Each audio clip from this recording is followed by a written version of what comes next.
ගෞරවනීය ස්වාමීන් වහන්සේ කෙනෙක් අපට ප්‍රශ්නයක් කරලා තියෙනවා ඔහු කතරම් දානමය පින්කම් කළත් ඒ වගේ ආනිසංස නොලැබෙනවයි කියලා. ස්වාමීන් වහන්සේ මේකට ධර්මානුකූල හේතුවක් තියෙනවද? මෙහෙමයි දරුවෝ දානමය පින්කම් කියන එක අපි දානය කියන්නේ සිව්පසෙන් කරන අපොපස්ථානයන්නේ නේද? දානය කිව්වම අපි ගන්න ආහාර දාන, පින්ඩපාත දාන මේ කැඳ දානය. දානමය පින්කමක් සිද්ධ කරද්දි වේවා මොන පින්කමක් හෝ සිද්ධ කරද්දි වේවා ඒ දානමය පින්කමේ ආනිසංස බෞද්ධයාට විතර පොදු දෙයක් නෙමෙයි. ඒක හොඳට තේරුම් ගන්න ඕනේ. දානය කියන්නේ බෞද්ධයාට පොදු දෙයක් නෙමෙයි.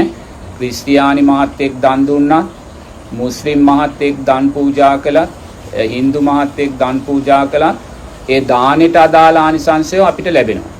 හරිද? ඒ පුද්ගලයාට ලැබෙනවා. ඒක ආයිමත් මේ ආගම් ભેදයක් එතන නැහැ. දානෙට අදාළ ආනිසංසයට ලැබෙනවා. නමුත් ඒ දානිසංස අදාළ ආනිසංසයන් කියන කාරණේ ලෞතුරා බුදුරජාණන් වහන්සේ පහළ වෙන්නේ ඉස්සෙල්ලත් දඹදිව සමාජයේ තිබ්බා. ඒ දඹදිව සමාජයේ අප්‍රමාණ මිච්ඡා ශ්‍රාවකයන් හිටියා. ඒ මිච්ඡා ශ්‍රාවකයන් ජීවත් වුණේ තමන්ගේ ඒ තියෙන දායකින්ගේ දෙන්නා වූ දානයන් තුලින්. ඒ නිසා දානය කියන කාරණය ලෝකයේ තුල තිබ්බ දෙයක්. සමාජය තුල තිබ්බ දෙයක්. ඒතකොට ඒ බුදුරජාණන් වහන්සේ තමයි ඒ දානය කියන අර්ථය මහත්වෝ නිවන උදෙසා අපිට යොමු කළ දුන සාසුන් වහන්සේ.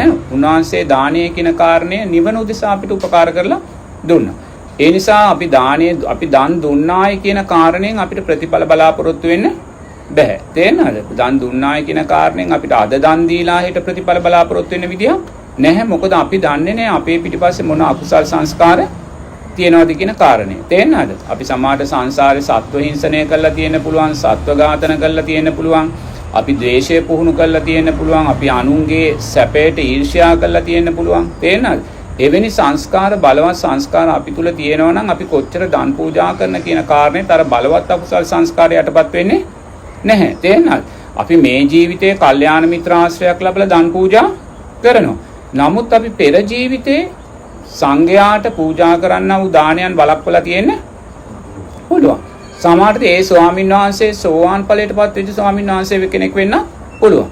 සකුරුදාගාමි, අනාගාමි, අරිහත් ඵලයටපත් වෙච්ච ස්වාමීන් වහන්සේ කෙනෙක් වෙන්න. ඒතකොට එවැනි දානයන් අපි වළක්වලා තියෙනවා නම්, එවැනි දානයන් අපි විවේචනය කරලා තියෙනවා නම් තේරෙනවද?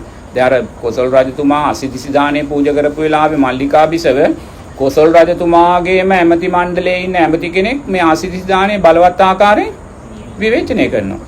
මේ රාජ්‍ය භාණ්ඩාගාරයේ මුදල් මේ ආකාරයෙන් අවභාවිතා කරනවා මේ රජතුමා කියලා ජනතාවට යන්න තියෙන සම්පත් මේ විදියට විනාශ කරනවා කියලා මේ බලවත් ආකාරයෙන් චෝදනාවක් කරනවා.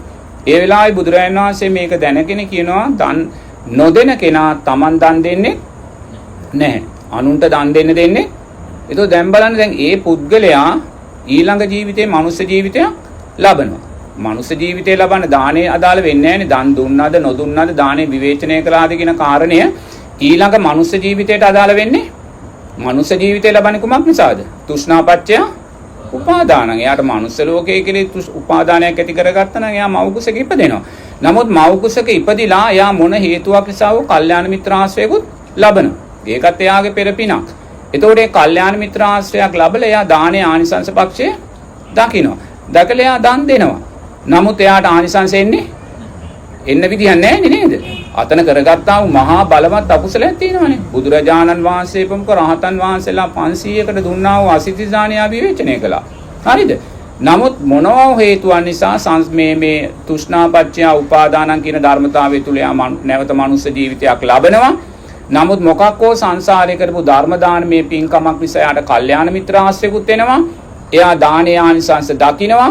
නමුත් දන් දුන්නට විපාක එන්නේ නැහැ. තේරුණාද? ඉතින් එහෙම වෙන්න පුළුවන්. ඒ නිසා කාට හෝ දන් පූජා කරලා ඒ දානේ විපාකෙන් නැත්තම් ඒක දානේ වරදක්. ඒක දානේ වරදක් නෙමෙයි. මොකද එයාට මේ ජීවිතේ කල්යාණ මිත්‍ර ආශ්‍රය තුලින් එයා දන් දුන්නත් පෙර ජීවිතේ එයා දානේ විවේචන කරලා තියෙන්නේ. දැන් අද කොච්චර ඉන්නවද භාවනා කරන අය දන් දෙන්නේ නැති අය? ඉන්නවා. මම සෝවාන් වෙලා කියලා දන් දෙන්නේ නැති අය කොච්චර ඉන්නවද? මට දැන් දාණයෙන් වැඩක් නැහැ. දැන් දාණයෙන් වැඩක් නැහැ. ස්වාමින් වහන්සේලා වැරදි කියලා දන් නොදෙන අය කොච්චර ඉන්නවද? ඉතින් මාතෝ අකුසල් හැටියට වැඩෙනවනේ. තේරෙනවද? ඒක දැන් ඕවා වැඩිලා අපිට කවදා හරි අනාගතයේදී කල්යාණ මිත්‍ර ආශ්‍රය කොතනකින් හෝ මුණ ගැහුණා අපි නිවැරදි වෙන්න උත්සාහ ගත්තා අර අතීත අකුසල් අපේ විපාකෙට එනවා. ඒ නිසා අපි දන්නේ නැහැ අපේ පිටිපස්සේ මොන සංස්කාරයෝ තියෙනවද කියලා අපි දන්නේ නැහැ. තේරෙනවද? එක එක අතීත සමේ මිත්‍යා දෘෂ්ටික ආශ්‍රයයන් නිසා අසත්පුරුෂ ආශ්‍රයයන් නිසා එකිනෙකට විවිධාකාර වූ එක එක මේ දැනීම් අපි තුල ඇති වෙන්න ඇති. නමුත් ඒවා අපි මොනවද කියන දන්නේ? ඒ නිසා ඉතින් අපිට තියෙන්නේ බුදුරජාණන් වහන්සේ වර්තමානයේ අපිට දේශනා කළා වූ සැප ලැබීමේ මාර්ගය තියෙනවා. ඒ තමයි උතුම් ආර්යශ්‍රාංගික මාර්ගය. ඉතින් ඒ නිසා උතුම් ආර්යශ්‍රාංගික මාර්ගයේ මාර්ගාංග වලට අදාළව ඕනේ අපි දානීය ජීවිතයට එකතු කර ගන්න. තේරෙනවද? ඉතින් එතන දානීය ජීවිතයට එකතු කර ගන්න ඕනේ. එහෙම දැන් ඔතන දැන් ඔය කියන මහත්තයා කොච්චර දන් දුන්නත් එයා කියන්නේ විපාකයන්. එතකොට දැන් විපාකයන් නැහැ කියලා එයා කනස්සල්ලෙන්නේ ඔය ඉන්නේ. ඒ නිසානේ ආයේ ප්‍රශ්න යොමු කරන්නේ. එතකොට ඒ කනස්සල්ල තුලම මතුවෙන්නේ ආර්යශ්‍රාංගික මාර්ගය තුල නැහැ. එයා ආර්යශ්‍රාංගික මාර්ගය තුල හිටියානම් එහෙනම් එයාට සම්මාදිට්ඨිය තියෙන්න ඕනේ. සම්මාදිට්ඨිය තියෙනවා නම් එයා කර්මය කර්මඵල විශ්වාසය හඳුනනවා. එතකොට එයා Tamanට විපාක නැති එක දන් දුන්නත් විපාක නැති එක පිළිබඳ එයා කනස්සල්ලට මේපත් වෙන්නේ. එයා ඒක විසිරවන්නේ කොතෙන්ද? කර්මය. අන්න එයා තමා තුළින් දකිනවා එහෙනම් මම දෙන දානයන්ට වඩා බලවත් අකුසල් මගේ පිටිපස්සේ කොතන හරි තියෙනවා. තේන්නත්? ඉතින් අනුන්ගේ දියුණුවට ඊර්ෂ්‍යා කරලා අනුන්ගේ දියුණුවට වෛර කරලා එහෙම තියෙන්න එයා දන් දීලා පුරුදු වෙන්න පුළුවන් සංසාරේ. හරිද? නමුත් අරවැනි අකුසල් අපේ පිටිපස්සේ තියෙන්න පුළුවන්. එතකොට ඒවා විපාකෙට එනවා. ඒ නිසා අපි දන්නේ අපේ පිටිපස්සේ මොන අකුසල් තියෙනවද කියලා. නමුත් අපිට තියෙන්නේ දානය පූජා කරනවා නම් කාරණා පහක් බුදුරජාණන් වහන්සේ දේශනා කරනවානේ.